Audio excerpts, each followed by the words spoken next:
whatever you want. Are we on? Yep. All right, guys, we're back. Episode 88, Cutler Cast. Hopefully that's the right order. I don't know. We're winging this one. Yeah, so we just came in the office. I just got back from Richmond. I had a show out there this weekend, but we just came in the office, and we both showed up at the same time. So just so you know the running order, sometimes we don't necessarily always plan things. And I said, hey, why don't we shoot a podcast? We have a couple that we're working on for before Matt's hiatus from the USA, because Matt's leaving the USA. How do you feel we're going to title this, Matt's leaving the USA? Nobody gives a shit about me. Let me see. So this is the 50th cake, guys. I want to slide this over so you can see this. I don't know if this is I don't know if this is like a real cake. No, it is. But touch it. I know. Look. Oh, shit. Oh, well, yeah. Yeah. No, don't. We're going to keep that forever. Did you feel how heavy this is? Did you pick it up? No. Yeah, hold on. It's heavy, right? Imagine if all that was in your gut. Yeah. Yeah, so this was the Fit Expo. Shout out to Jane and the staff over there that gave this to me. This was the stage cake. So this was my 50th birthday cake right now. And you didn't even eat it. No, I know. I ate a couple pieces of the cake, though. These pieces. Let's see, it's called... Wow, this got hard over the weekend, actually. I know, that's what I was going to say. I think we could just sit this on... I bet you a year from now it'll still be like that. For sure. Yeah, so... Richmond this weekend, huge success. I want to shout out to everyone out there. We had some great competitors. I do quite a bit of these shows. You've been around it quite a bit, but it's mine on my 4 every year. And we've had it in Richmond now. Next year will be 10 years, the 10-year anniversary for the Jay Cutler Classic in VA. It goes by so fast. Huh? Every year we're just seems like we're talking about guest appearances, and we actually just have a couple new ones to announce. And, we're already starting to think about traveling to Orlando, dude. I know. Which is crazy. Should probably start looking at those flights. It seems like all the places that aren't easy to get to. I had a travel nightmare coming back, and we keep talking about this. Yeah. I was just going to say, tell us about your travel nightmare. Is it funny that I think it's funny that you had a fucked up travel Well, I know why you think it's funny, because I had this big, screw United, we're 1Ks, and... Yeah. I said, I'm going to start flying Delta. And I'm like, man, Delta's so good. The lounges are so good. The seats are so good. And they're on time. Mm-hmm. And then, of course, I leave I barely sleep. I get up. My flight boarded at 5:05. Wow. So I sat there for 2 hours, missed a connection in Atlanta. Then Atlanta got delayed. I changed my ticket to go through LAX. So I had double stops and ended up getting home, basically 6 hours. We were supposed to shoot someone yesterday, and that didn't happen. So... needless to say, I went to bed kind of early last night, but I'm right back on track. Did my hour cardio this morning. Still have to get my training in tonight, but you saw me just eat my meals right now. But I want to talk a little bit today about the scope of the fitness industry, because I had a lot of questions this weekend. Mm-hmm. And one of the things people have not adapted to, especially the generation that I was in, was the social media aspect. Mm-hmm. And people still want to... I think feel like, well, I don't understand the social media, but it's kind of like, man, you got to get on that train a little bit if you want to have up-to-date information. I mean, don't you think? Absolutely. I mean, all the platforms that, I've kind of learned about, and, we started with MySpace, which I never had a MySpace account. You did. Yeah, I did. And then, of course, Facebook, really was the main thing, which I still utilize to the fullest, which I think, I think fitness people skip the Facebook thing. Mm-hmm. Don't you feel like a lot of people, new generations? Yeah, I've noticed that a lot of the bigger, more popular influencers now don't have a strong Facebook page. And Facebook is more valuable than Instagram as far as financially, with the ROI you can get from it. And I've seen some of the biggest names in the industry. You'll look at their Facebook page and it's got 50,000, fans on it, but then they'll have 10 million on Instagram. Yeah. To where yours has almost 7 million. Even Regan has 800,000 on Facebook, and Urishna's got 1.4 million, and Dana's got over 2 million, and Brian Shaw's got million, and Eddie Hall's got millions. The people that have the real serious value across the board, it seems like every platform they're on, it excels. What do you? I mean, you're a huge Facebook user. You every day, I think you utilize Facebook. Yeah, and my use family's it for location too, right? So is that what you use it for contacts? You know what it is? I don't have I just have like a normal profile, and my family's on there. So my sister and my brother and my nieces and my family. So I can see stuff that they have going on, to where Instagram isn't my family. Instagram is just, people that I meet throughout the industry and whatnot. So Facebook is, to me, it's more personable than it is on Instagram. But I've also had a Facebook page since back when I was, in college. When in the beginning, when you had a Facebook page, you had to have a college email to access it. It was only for college students. So you couldn't have a page until they opened up the floodgates and allowed a normal person to have a page. So Facebook has been around for, a long time. When you wake up in the morning, what is the first social platform that you think you look at? First I go to my emails, text messages, WhatsApp, and then I'll probably, if I went to a social, Instagram, probably Instagram. Yeah. I don't look at. Okay, so you have Facebook, Instagram. Do you have Snapchat? I have it, but I don't use it. I just use it. TikTok? I have it, but I don't use it.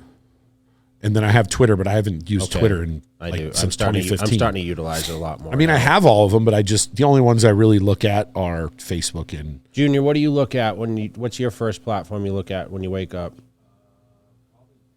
Instagram. Stories or actual feed posts? Mostly stories.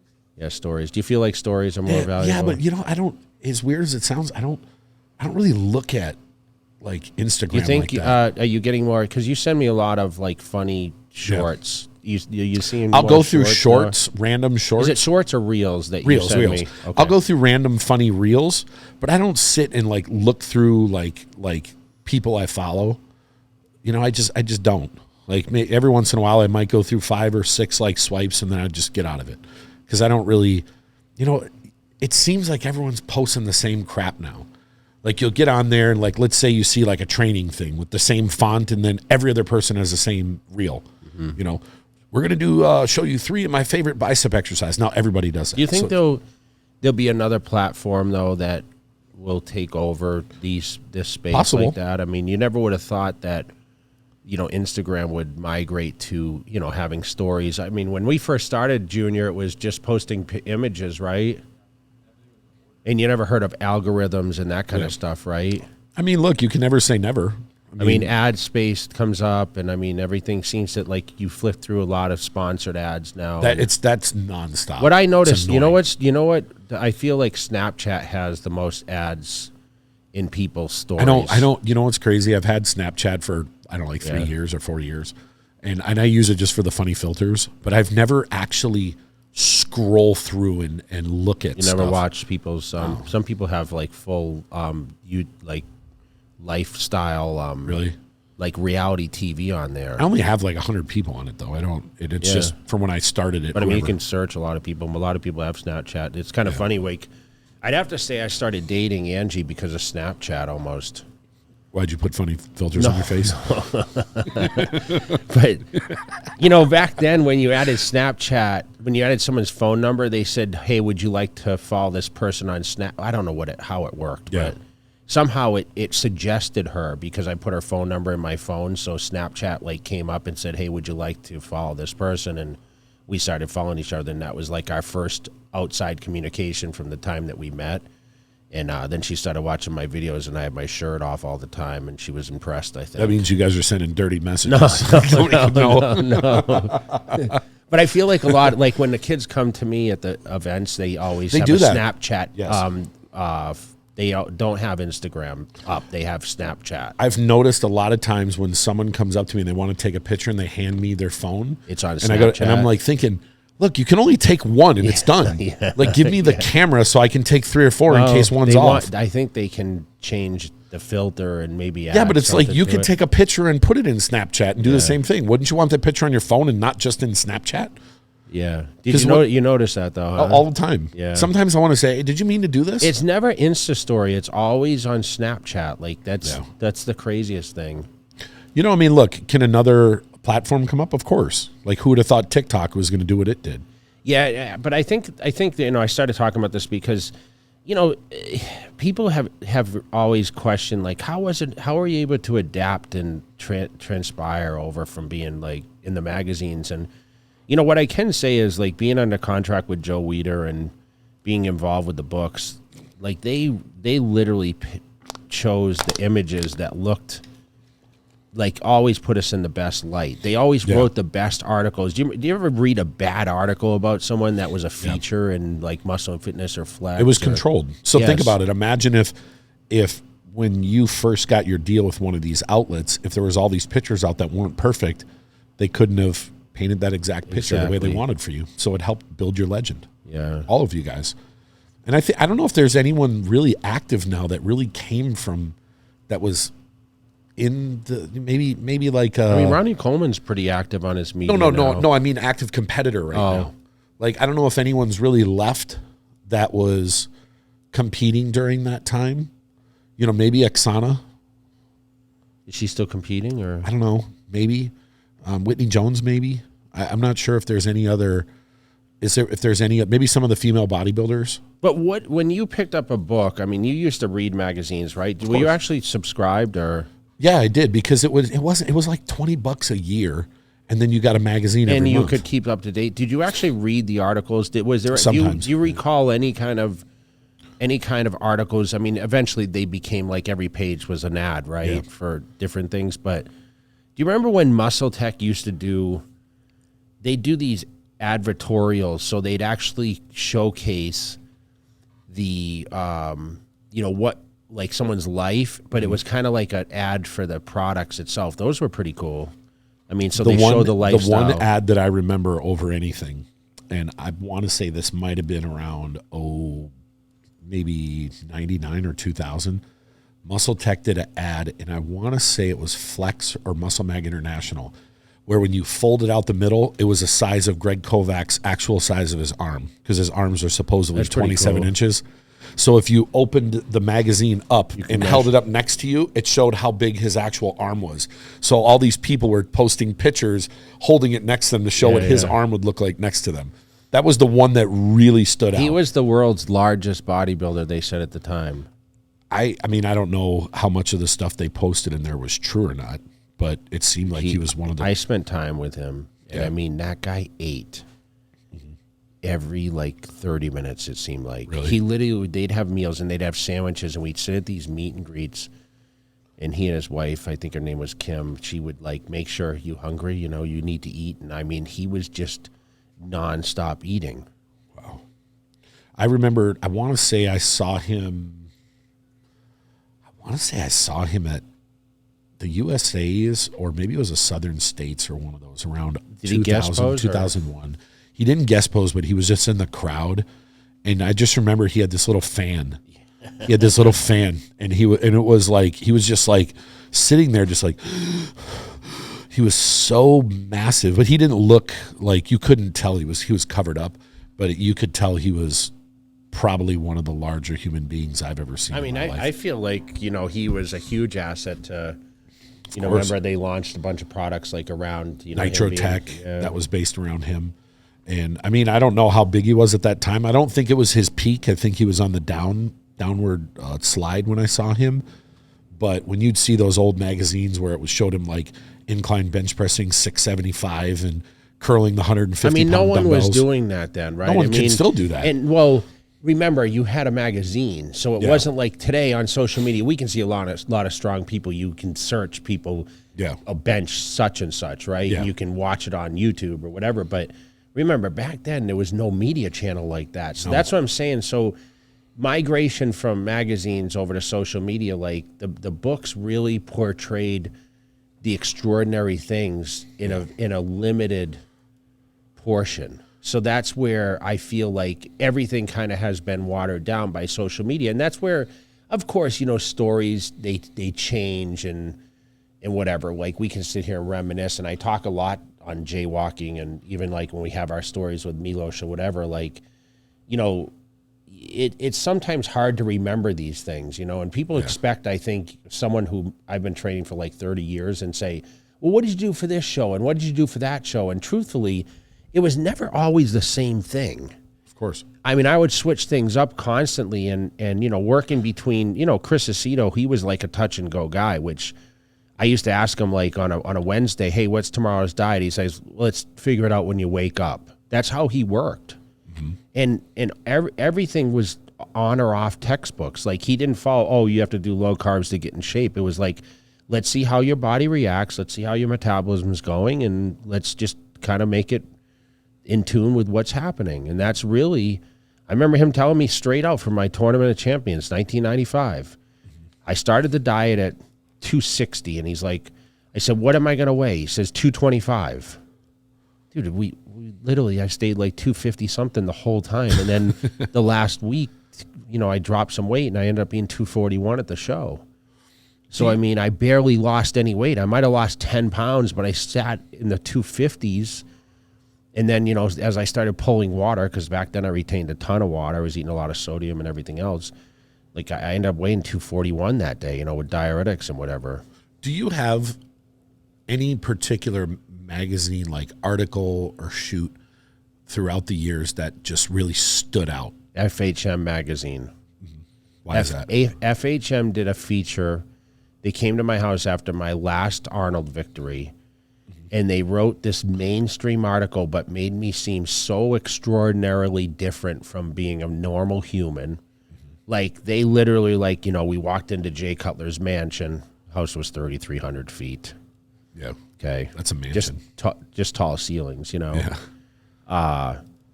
You know, his, like, they described me walking like it was like I could barely fit through doors. And then, you know, they talked about like the diet and, oh, he cooked up, you know, 30 eggs for breakfast. And, you know, you throw that term, still to this day, I can sit in a bodybuilding crowd and they're like, how many egg whites did you eat in the morning? 30 egg whites. And people are like, oh my God, he 30 egg whites. What is that, like 2.5 cups? It's 2 cups pretty much. But when you're cracking, back then you cracked, you know, that sounds like a lot. And people's perception, you say 30 eggs, and probably, I'm not kidding, I probably said, what do you eat for breakfast? 30 eggs, because people, you assume it's egg whites, right? People know this, but you forget that you're speaking to sometimes general people. And, you know, I ate 30 egg whites. And that's a lot, right? Would you sit down and eat 30 egg whites? I mean, I think the most I ever did was I would add like a cup of egg whites to like 2 whole eggs, and you'd mix it up and make like make an omelet, and then put whatever you want. So they did this whole article, and they talked about, you know, all these feats, and they showed my dad in the street tanning me up, and, you know, shaving the body. They talked about it. Is that the one where you holding up the couch too? Yes, with the dog, and the dog was on the couch, which you didn't see. Yeah, so they said, you know, Jay does it all, right? And they talked about financially how much money I made at the time, which was way more than, you know, normal. And I think it really put me in a whole different light, and it was a very, very outside the realm magazine to what bodybuilding was. And then that was kind of like I was heading towards my peak, right? I mean, 02, 3, 4, 5, winning in 06, and I was kind of on top of the world. So that really stood out.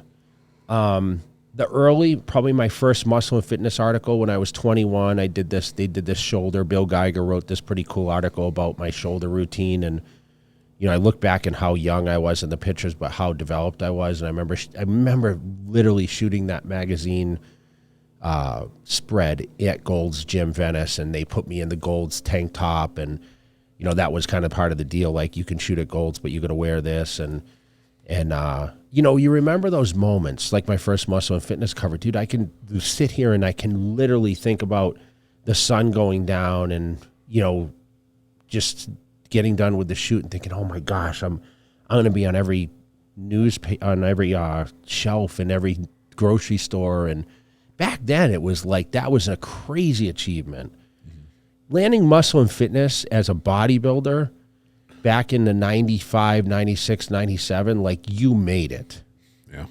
Sometimes people don't realize to be on a magazine cover, there's only 12 covers a year. Yeah. There's only 12. So you got to think, even for like the big magazines, whether it's a Muscle and Fitness or a Flex or any of these other ones, they're going to put people on that's going to help sell and drive revenue. And Arnold's always getting 1 or 2 a year because he's Arnold. I think he was always on 2, and he was the biggest magazine muscle seller of ever, right? I mean, so you got to think that means there's only 10 magazines where there's a cover and there's thousands of people trying to get on that cover.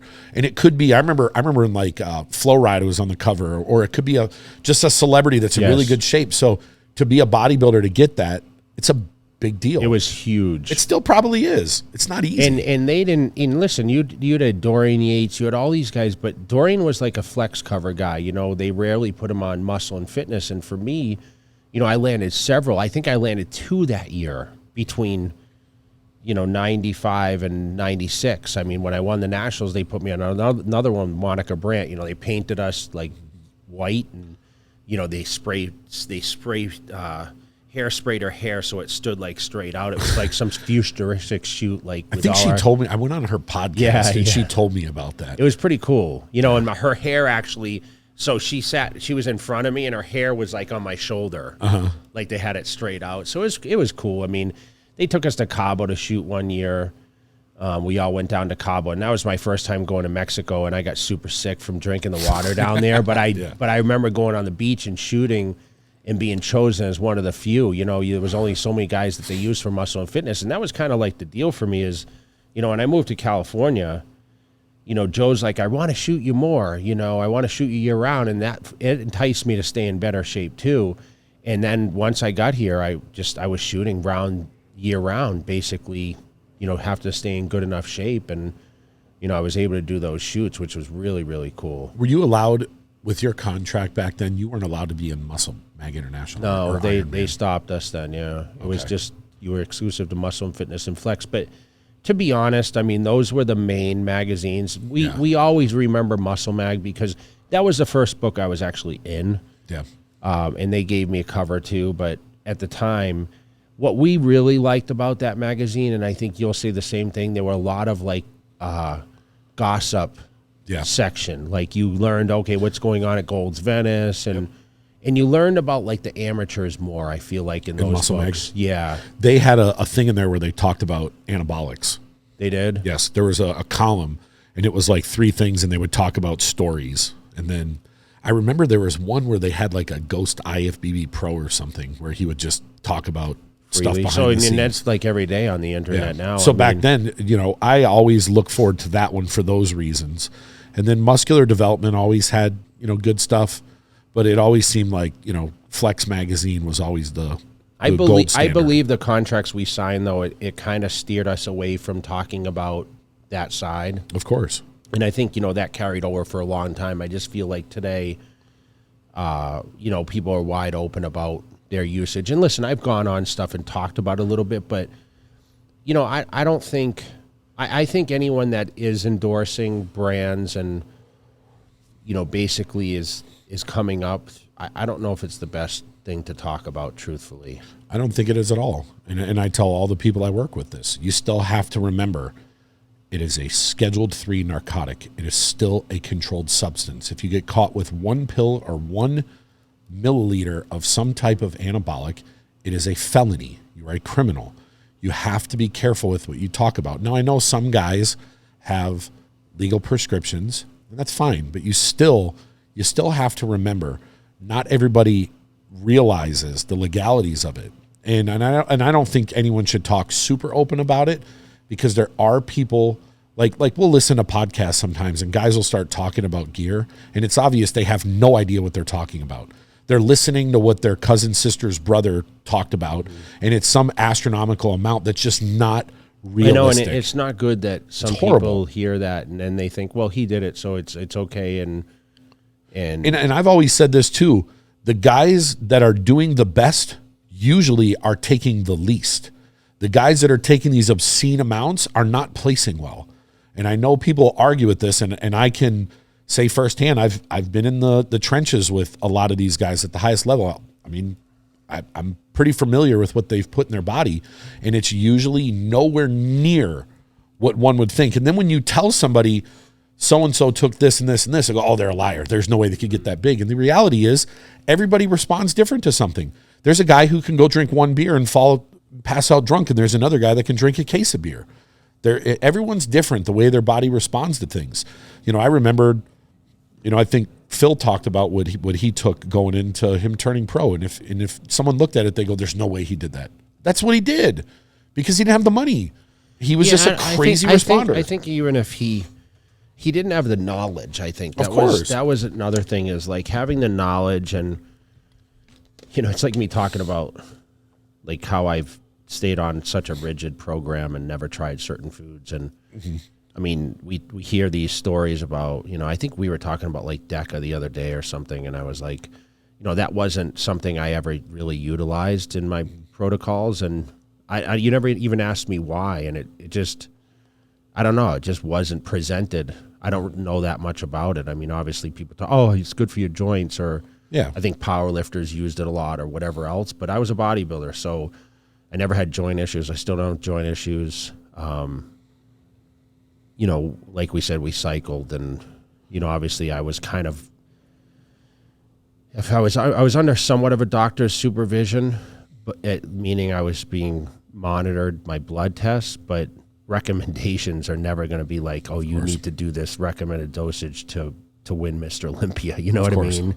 So whenever they say, well, I'm on prescription and it's okay, prescription for a bodybuilding show is a little different from, of course, your normal guy that's just trying to control his levels. But I still think if I was to train an older gentleman or female, I think the hormone panels is very important. Like, they should have blood work. I should know where they stand with different hormone levels to understand how their body's going to be reactive. Yeah. Because I feel people have beaten down their bodies with so much stress, lack of sleep, poor diet, because all those factors, cortisol is through the roof, stress levels, it plays a huge role on what you do. Yes, it does. And sleep is the number one thing. I mean, that was always my problem. Yeah. And still to this day, I think I don't sleep much. I remember being a little kid. Like I've said before, I remember being 5 years old. My mom putting me to bed and me staring at the ceiling all night until she walked in. I stayed awake all night. Was it nerves, though? I don't know. It's always been. I just don't sleep like I know, like when I had to catch a flight yesterday at 5, I had to get up at 3:45. Yeah. Dude, I like woke up every 15 minutes. I do felt too. Like, oh my God, am I going to miss it? Yep. No, if I even though I have an alarm that I can impossibly sleep through. Yep. I'm always afraid. Like, oh, I need to. Like, I'm okay. How much time do I have left? I think with me, I've traveled, I would say on average, at least every other week the last 20 years. A lot of times it's once or twice a week, and your body just gets so used to, I got to travel tomorrow. You're automatically waking up at 3:30. You're automatically waking up at 4:30 because you're so afraid that if you miss a flight, it can affect you financially. That's how it was for me a long time ago. It's not like that now, but my body just automatically, if I know I'm traveling the next day, I'll stay up till midnight or 1 in the morning, and every 30 minutes my eyes Have you ever up. overslept and missed a flight? Never. Junior, remember when you overslept? You were supposed to take me to the airport? I have missed a flight in my life one time. Not because of oversleeping. Nope. No. I was in New York. We were there for Justin Tuck's celebrity billiards tournament. And they had some football player was flying around the same time I was. And we're in Manhattan, and we had they had like limousines for all of us. And I'm sitting down there waiting. My flight was at a certain time. And I remember they gave us a bottle of Johnny Walker Blue, but it was a King James edition. It was like $500. It was a gift for being at this event. And I get in the vehicle and I'm waiting. Well, down there's so much traffic, and this guy was late. So they had to circle. Well, try to circle at 5 o'clock in Manhattan. So it takes like 30 minutes to come back around, and then he gets in the car and we get to the airport. And I couldn't carry on this bottle of alcohol, so I had to check my bag. And the lady's like, at this airport, it's 60 minutes before. This is the law. So you can't get on this plane. You have to check a bag unless you want to throw it out. So I had to check a bag, and I had to wait 2.5 hours. It's the only time I've ever missed a flight. You didn't want to throw it out, huh? Well, no. So it was after 9/11 then, for sure. Yeah, this was probably 07, 06, somewhere around there. And that's the one time I missed a flight. It's funny. People miss flights all the time, like in our world. It's like, to me, it's just unacceptable. It's completely unacceptable because that just means you're just not responsible. You know what time you have to be there, sometimes a month in advance. Get there on time. Fortunately for us, we can go to the lounge. So I'll go 3 hours early because I'll sit in the lounge and just work. You go there early because you get the free food. I get the coffee. The Amex Lounge has that good Italian coffee. I went to the Amex Lounge on this trip to leave in Vegas, dude, and the line was like all the way down the wall. So I went to the Priority Lounge. Yeah. But I thought about you too. But I remember this sucker always gets to the lounge. I always get there. But I remember Little John telling me he missed, and he travels more than anyone I'd know. He's missed 2 flights in his life, and he gets annihilated drunk and still makes his flight. So then there's people that know way in advance what time they have to get there, and they'll just casually show up late, and they'll miss their flight all the time. They're like, oh, I just missed my flight. I'm like, how irresponsible can you be? They're not going to hold the flight for you. Do you know some people, they think this is like the dream life, traveling every week. And this year has been the hardest travel year, I think, of existence, meaning time-wise, everything's off. It Delayed. Seems like, yes. Yeah, a friend of mine just put a post up about that, how every flight is delayed or late or the planes are broke or this, that, and the other. I think the reality is, and this is just, and I have no proof of this, the world is getting more and more populated.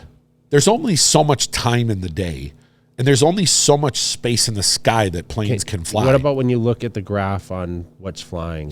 That shit's crazy. When you'll see the thousands of flight, and they have, from what I understand, they have patterns in the sky that's just like roads, so they know which way the planes are going. But yeah, I don't know. So many people will say, "Oh my God, it's amazing! You get to fly around the world. It's a dream life." And I'm like, you know how many times I've flown to a city? I remember one year. This is in 2006. During spring break, I went to Cancun 3 times in 1 week, and I didn't see the sun any one of the times. Every night we landed at like 9 o'clock, got to the hotel, did whatever, went to the venue, performed, and at 5 a.m. we were back at the airport getting on a flight flying to the next city. And then we'd fly back 2 days later, then we'd fly back because they were filming. So many people look at us and they think like, oh my God, you get to go to this such and such city. How amazing is it? I'm like, yeah, I saw the hotel room and I saw an expo and then I saw a gym and then I saw a restaurant and then we went back to the airplane and we flew home. So it's not like we're out partying. And of all the times that we've traveled, you and I, all over the world, I can think once we actually went out. Once. Was that Dubai? It was my birthday, and Sonny drug us out. That was fun, yeah. And we went to Club White on the rooftop, and it was my birthday, and I remember Lloyd Banks was performing, and we sat there, and I think I had 1 drink, and then we left. And then we went back and went to sleep. That was like, 2016, I think? Yeah. It was the year I started dating Angie. Yeah, because you just started dating her shortly before that, because we had this big trip set up. But I don't remember. I think Phil and I one time in like 2015. No, we went out in Lake Budapest. I think that was the same trip though, right? Yeah, but that wasn't a club. We went on a boat. Yeah, true. We sat at, that was kind of cool. We took a boat down the whatever river and you could see all the buildings and stuff. But that wasn't like go out and do anything. I have kind of made a promise to myself earlier in my travel days, I would always make sure to take time and go see stuff. Even if I'd get up at 5 a.m. and just go take a taxi or whatever. So that's your bucket list thing this year is to see more sites? Just to try. I said that, it's like you talking about buying the memorabilia. I just had that on YouTube. Like, we bought the shirts and stuff. The golds. Yeah. No, it's like for example, like this weekend I go to Loveland, Colorado for Brian Shaw's Strongest Man on Earth. Can people still go to that event? I don't know. It might be sold out. I know like the diamond and platinum, they sell out in the first like 5 minutes that he posts them. And I think it holds like 5,000 people. So Thursday night, he's doing a reunion with the History Channel. Okay. With the 4 strongest men in history. So he's doing that on Thursday. Then Friday is like the athletes meeting, meet the athletes. And then Saturday, Sunday is the competition. How many guys competing? I think like 16. And then it's all the guys from the strongest man in the world. And then come home late Sunday night. I think I get in at midnight. And then Monday, Tuesday, we're home. Then Wednesday, we're en route to Europe.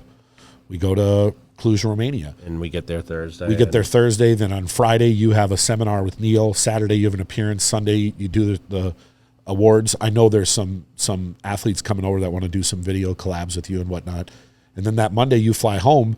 and I'm just going to stay in Europe that week because the following week I have to fly to Europe anyways because Regan's doing Italy and Spain. So what am I going to do? Like years ago, I would have flown home for a week and turned around and flown right back. I would, yeah. I know, but this is the first time in my life I'm going, you know what? Listen, you're going in the ideal time, dude. I know. Early September is like the best. I used to go there during the Arnold Classic that time when it was in Madrid. Madrid, yeah. Dude, I had a lot of fun there. Yeah, it's I got to walk around the city, and I was in an Airbnb. It was great. So I'm not exactly even sure what I'm going to do. I kind of want to wake up every morning and decide because I don't care what flights cost. You should text Maureen and. They're in Spain. We'll see them. We'll see them. But I spoke to Milos last night because he's from Serbia, which is right next to Romania. And I got some ideas. I might just rent a car and just go drive all over the place because there's Croatia's there, North Macedonia, Belarus, Slovenia, Montenegro. There's all these countries there. And I might just drive around or I might jump on a plane, go to Vienna. I have a friend that's over there and we can go see 2 or 3 countries.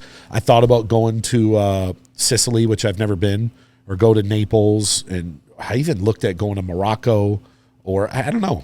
I looked at going to Kazakhstan because there's some beautiful places in Kazakhstan. I just don't want to go anywhere where it's going to take me more than like 4 or 5 hours to travel.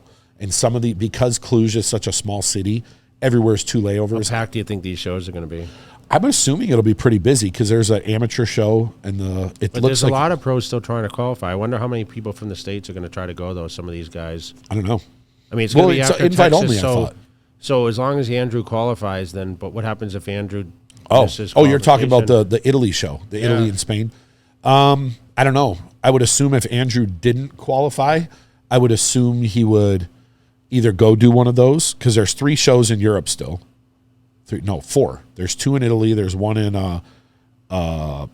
Nice, France, and then there's the Spain one. But there's also Legions. So there's 5. I think there's one other show. I think there's one in Brazil for some reason. I could be wrong, but I think there's about 6 or 7 more shows to qualify. So if Andrew doesn't qualify, then he's going to have to do one of these. But it's looking like these shows in Italy are going to be pretty stacked up with Regan and Nathan Diasha and Good Vito, and I'm looking forward to it. But we already have all the internal stuff after the week that I'll kind of go around. I already know we're going to be in Milan for 6 days. And then from there, they have a direct flight from Milan to Alicante. So I'm sure all of us will jump on a plane and the whole crew will just fly over in Spain. And I think Marine's over there right now. So we'll be in Spain for a week and we'll just spend time there and then we fly home. It seems like the social aspect's been really, really popular with our European and international people. Like you have a lot of guys that are doing a lot of YouTube and, social media posting, which we wouldn't even know about it because back in the day, like they would feature articles, right, on up and coming and potentially guys that are challenging for the titles. But now, I mean, it's kind of up to you to kind of do your own thing. Yeah. But without it being controlled, do you think it's a positive or a negative for people? As far as what? Do you think someone posting, like, do you think it showcases their personality, which can be positive or negative sometimes? It can be either. Yeah. I think for some people, social media can make them a star. Do you think they overexpose themselves on social media? The other part that's real difficult is you can have your social media, if you're authentic with it and put your true self out there, I think it helps you. The problem is when your social media is so controlled and you look like, if you're a girl and you look a certain way, or if you're a guy and you act a certain way on social media, but then in real life, you're the opposite. Like if you come across as a super nice, friendly guy, but you're a dick in person and this happens, I think it hurts you because when people meet you, then they start talking like, hey man, I thought this was a nice guy and I met him and he was a jerk. Then they're going to tell 10 people that you were a jerk. So your social media can harm you if you're not authentic with it. If you're a dick on your social media and people see that, some people like that, and then they're like, oh, he was just like his social media in person. So I think it could hurt you or help you.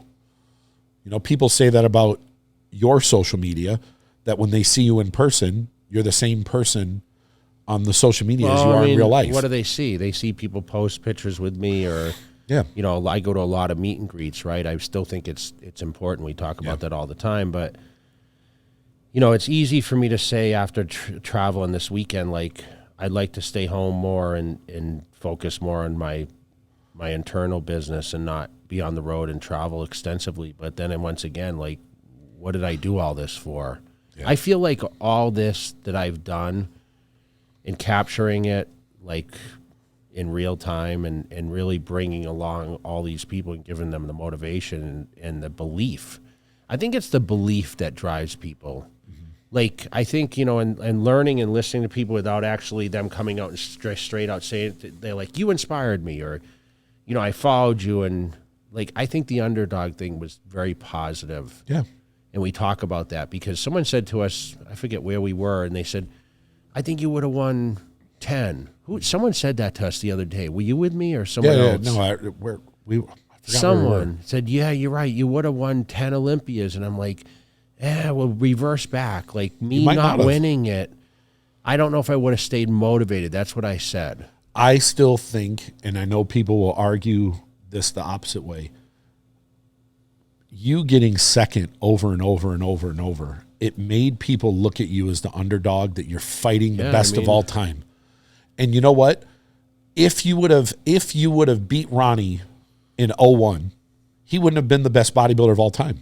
So then what would it have been? You just beat a Mr. Olympia. But the fact that he won 8 and you kept fighting and fighting and fighting and fighting, and you finally defeated the guy who everyone thinks, I don't know anyone who says different, is the best bodybuilder of all time. Of course, yeah. That builds your legend. You were the guy that you took down Goliath. But would I have been in that position if I would have won from there forward? Maybe. And then when Phil beat me, it would have made him that much better. It could have. You could have. Or like I said, imagine if you would have beat Ronnie. Or Dexter. Dexter beat me. Of course.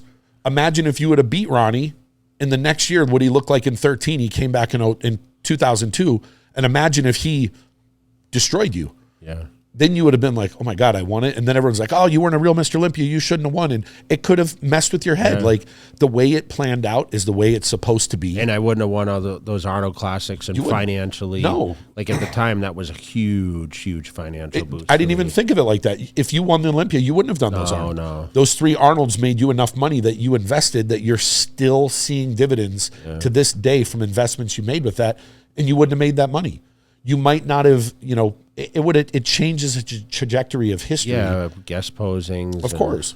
Relationship building. And think about contracts. I mean, my contract, like, when I won the Olympia, I landed, like, the largest contract ever. Of course. Because it just fell at that time, right? I won the Olympia, and then my contract was up, right? Yeah, it worked out perfectly. So I still think the fact that you got second all those years was you were David trying to take down Goliath, and you did. And it helped build your legend. But it also made you as hungry as can be, because chasing somebody is a lot easier than being chased. Because, you know what I mean? You knew what you're against, and you said, I have to outwork him. But if you're at the front of the pack, it's just like a race. They always say the guy that's leading is at a disadvantage because he's breaking the wind for the person behind him. So he's working harder. So the person, if they can just keep their pace with them, that last 50 yards or 100 yards, they've saved energy and they can pass and go on. It's the same thing here. Or I'm stupid. I mean, Kai Green could have been in that position, I feel like, because no one even really talks about the Phil Heath-Kai Green battles like that, because there was a consistent battle for a long time, but Kai never won the Olympia. Do you think the narrative would have changed if he would have actually kept going and defeated Phil Heath? Do you think? I don't know if he would have, but I believe if Kai would have kept going at it, eventually he probably would have been the guy instead of Sean. Yeah. Because he was the closest to Phil. And it would have been the same thing. This guy kept on and on and on, and he finally beat Phil. But instead, he was right there for a couple of years, and then he kind of just went in a different direction. He did an Arnold in 2016? Or he did all 3 Arnolds, Australia, Brazil. I don't know what his last show was in 2016, maybe. Yeah, it was. Arnold Brazil was his last show that he's done. He did the Arnold US, he did Arnold Australia. Yeah, because I think 14 was the last Olympia he did. Yeah. So what's crazy to think is, like, I competed in 13, and his last one was 14. He was second. And it's crazy when I hear the stats on that, because I'm like, damn, like, Kai Green hasn't competed almost as long as I had at Olympia. Yeah, it's 9 years. This will be his 9th year. He hasn't.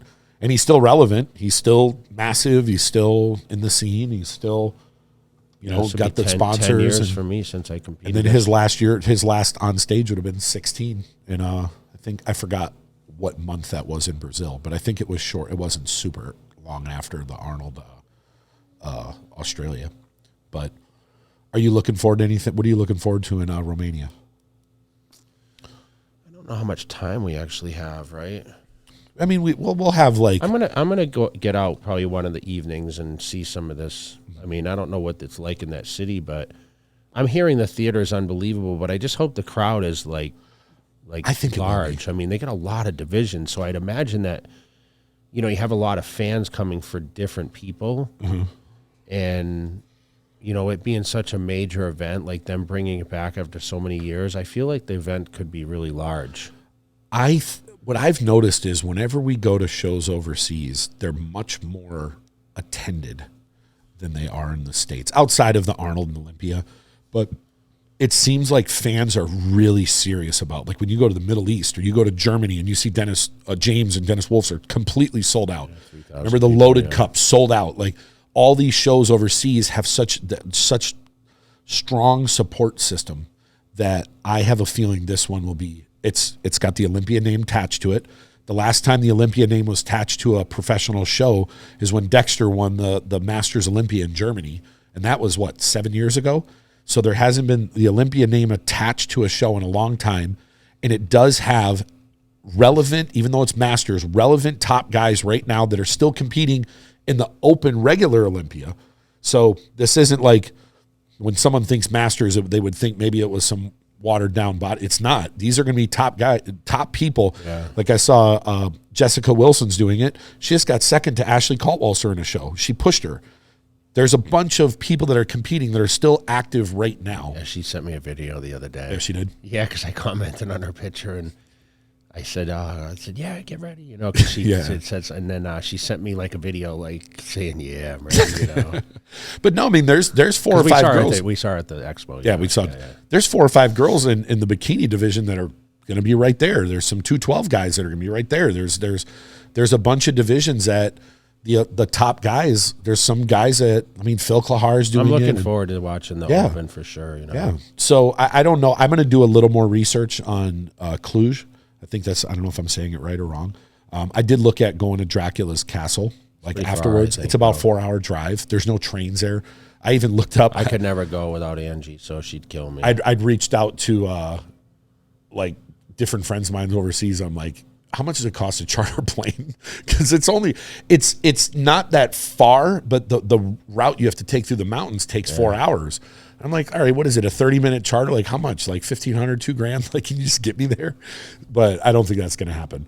So I'm not sure if I did go to that castle, I'd have to sleep in the coffins. You do? Yeah. I would fly from Cluj to Bucharest, and they have a VIP service. It's $400 for a vehicle that'll drive you there. It's like a van with like nice luxury van with Wi-Fi and TVs, and it's like $300 or $400 to do that. But when I was talking to Milos, he said there's other castles that are like 5 times bigger that are even more infamous there, that are in different parts of Romania. But I don't know if I'll have time to see. Have to get Mona to give us the lowdown on what we need to see in that city. Yeah. Well, Mona's there, but also Alina Popa's the promoter. Okay, and she's from Romania, so she's the one that I've been messaging back and forth with her. Getting ready, asking her opinions on stuff because that's her home country. So, looking forward to it. And then you get to fly home, and I get to stay in Europe for 3 weeks. Okay. I come back at the Young LA event the next weekend. It's a closed event. It's sold out already. Really? Yeah. Where's that at? What's the story behind that? So they bring in all the athletes in for a meet and greet and like a daily activity thing. They have a lot of cool stuff planned, actually. Mm-hmm. So they have a limited cast of people that allowed come in. They had sold tickets, and they wanted to just do a invitational kind of thing, and they have some of the athletes there doing meet and greets, and having a day of activities. It's 2 days, Saturday, Sunday, that weekend, so Labor Day weekend. Mm-hmm. So it's kind of a cool little thing, and get the brand out there a little more, show recognition. Thank you to all the people that support it, and for us to kind of mingle and do our thing. It's we do this every week, so it's just easy for me. Mm-hmm. But always exciting to do the trips to California, they're quick for me, but definitely keeps me out of staying. Are you just going to fly in and fly out, or are you going to drive? I'm going to drive probably and stay an extra day or two. It's a long weekend, so yeah, probably relax a little bit. That's right. It's Labor Day weekend, isn't it? Yeah. I'm off this weekend, so we'll see. Maybe we'll get out and do something this weekend. We've been talking about celebrating both our birthdays because I've been doing the Fit for 50 thing, but that's still a little ongoing until after the Masters, and it's going to still continue after that because I'm going to keep my weight down. But training's been good. I stayed training. I ended up with a little kind of cold, but before after the Anaheim Expo. So, for me, I just, I'm just all about the healthy lifestyle now, and really just trying to maintain a certain body weight and condition. Yeah. I think that's really done by the nutrition factor more than anything. Yeah. But you still learn your body. I'm still learning stuff even at my age. How the body is reactive. I didn't see anything that was super challenging to me. What I learned is the techniques I learned in the past pretty much still do the same. Sure. The only difference now is you're just not training as intense or as No, I'm not training as intense, but I'm still more consistent. I mean, I've been training, like I said, almost 7 days a week. I mean, I didn't train yesterday, but I trained the 2 days prior, and I'll get to the gym this evening, and I got everything done today. So mentally, it's going to be a great workout for me, and I'll be able to stay focused. But like I said, it's we'll have some good casts coming on here the next week or so, and you'll be on a hiatus for a minute, but we'll have some content to kind of spill over. And we're filming with someone tomorrow. We'll probably launch that out in about two weeks. So we'll get a couple in there in the pipeline. Yeah, we'll have a couple in the pipeline. There's one other person I want to get that, there's a couple people that we want to get just to have them done, and I'll already have them edited, uploaded, just sitting there, and they'll just launch, while we're overseas. It gives you a little breakaway from because you do so much other media stuff, and it's sometimes. Well, that's what that we kind of came on and talked about it, but it's like, I found this is the most challenging for me ever is my social media platforms now. And granted, I have a team that kind of helps me with it in a certain extent, but at the same time, it's like trying to remember every channel for certain content, between Snapchat, Instagram, TikTok. It's a lot. Twitter, Facebook. I'm utilizing it like crazy, and to be honest, everywhere I go, I'm stopped. That's a question I get often is, do I get stopped in public? And it's like, airport's crazy, man. Of course. I mean, you get in the Ubers and people are like, hey, I know you, the drivers. And they sometimes don't want to say anything because they don't know how I'm going to react. Yeah. And people are so shocked at like how receptive I am. Let's take a picture, and they're like, wow, really? In the restaurants, like when we went to the steakhouse, we went to in Anaheim, and people are surprised, like, oh, you're so nice. And I know, I just ask, that's the first question I ask them. Do you want to take a picture? Because I know they're going to ask anyway, of right? Course. Or they just want to. Yeah. So it's kind of like, okay, you're welcome. So if you guys see me, don't be afraid to say, hey, let's grab a picture, just be patient, because sometimes when I'm eating and stuff, it's a little more difficult. And on a different tip, like, we read all the comments, and sometimes people get upset at, like, there's a little delay with the software, and there's why don't you do this, or why don't you do this, or why don't you get this person on? People don't understand. This isn't a big production. Yeah. There's us, there's a computer right here, and there's a control, and that's it. There's no team, there's no production team, there's no nothing. We make time for this when we have time. This isn't like a full-time job. Like some people, they podcast for a living. We do this just to do it. And it's not always easy to find time because how many companies do you own? Yeah. You're still training. You still have other responsibilities. We both still travel every week. So there's times where we just don't have time to do a podcast. And we talked about, it's more your fault, I think, that we just don't do as much on the road, because I would just take a cell phone and have one camera. Yeah, we could do portable mics. And I mean, that's something that, I'm not afraid to do. If you guys are receptive to it, we love to hear the comments. Like, it's not going to be, people complain about like time lapse, and they complain about sound often, and they complain about, I don't know, they complain about certain people things. People just like to complain. No, I know, but listen, man, I do this for topics, conversation, things that people will take. If you take one little thing from an hour episode, that's all we care about. Of course. Like, if it's positivity for people look forward to it. So, you know, we'll do it. I mean, we travel so much. I don't need, like, we could put on a tripod of cell phone. No, I've thought about just bringing. I mean, one tripod. we literally could just have my cell phone, your cell phone, and literally like. Yeah. No, what I thought about doing is bringing one camera, one tripod. We'd still have to bring the mixer here, and the microphones connect. We'd have to get different microphones because these are too big and these are really expensive. We could just have. We could. I mean, even just a one in the middle that you know the sound might be a maybe little down. You know what? Look, if I'm going to do more research tonight, I know I have in the past, and if I can find a way where we don't have to bring this massive mixer, if there's a way to condense it, or if there's someone out here who knows what else we could bring, where we could just get two small even if they're wireless, and we could find a table somewhere, and we could do these more often when we travel. It just when we travel. You know, I have my bag with my clothes. I have my carry-on that has the computers and has chargers and has this. Your carry-ons have stuff in it. We would just have to find a way to bring other stuff because I would not check any of this shit. Because if you check something, someone will go, oh, there's a $1,000 camera. Let me just jack you. Maybe that's the way we can corner Schwarzenegger and at least get a 15-minute, you know, or I'm going to tell Brian, yeah, you know. Hey, we'll come. Well, if we were going to shoot that, we would just move this whole thing there. But no, if someone has advice on a good travel setup that we can, you know, reach out to us. Bring the camera. I mean, even if we only bring one camera's fine. We don't need to have, like right now we have 3, but we only have 2 going right now, just this one and this one. But if we could find a way to do probably get a case anyway, and just so you have it, you know, just like the Pelican case. Yeah. But it's the only thing that's held me back from it is how big these microphones are. Yeah, we can't bring those. And how big the Rode mixer is. It's big. But I know there's a way to get a smaller one that all this stuff could fit in a backpack. And if that's the case, then it would be no problem. Then we could just pop up a podcast. If we can ever get a hold of Rob Bailey's backpack.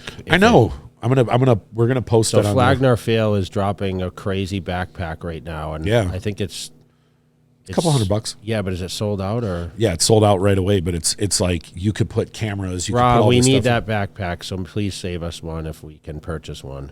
Yeah, we're gonna have to screen record this and send it to Rob. Say we want our backpacks.